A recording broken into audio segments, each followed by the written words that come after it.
السلام علیکم ورحمت الله وبرکاته. محترمو، نن مې ستاسو دپاره یو نوی ویډیو راوړی د اسلامي زمونږ خاتم الانبیا زمونږ اخري مصطفی هو پیغمبر حضرت محمد صلی الله علیه وسلم چې کوم دی کې د بنو قریظه کسان هلاک کړي وو، وژلي وو مشرکین، هغه ځای ته نن ښایم. راځئ دا ویډیو ما څه وګورئ.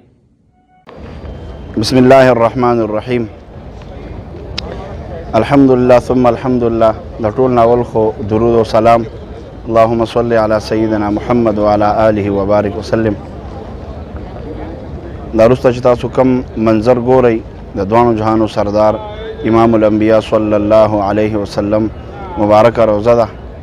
کله چې زمونږ پیغمبر ته د جبریل امین په ذریعه باندې رب العالمین وفرمیل چې لاړ شه او بنو قریظه غداری وکړه، بنو قریظه محاصره کا.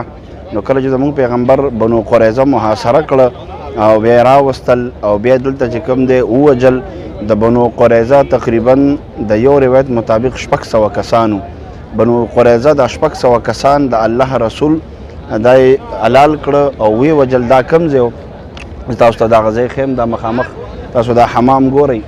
د دې حمام نه واله داسې تر هغه حمامه پورې دا منځ کې چې کومه ایریا ده هغه حمام به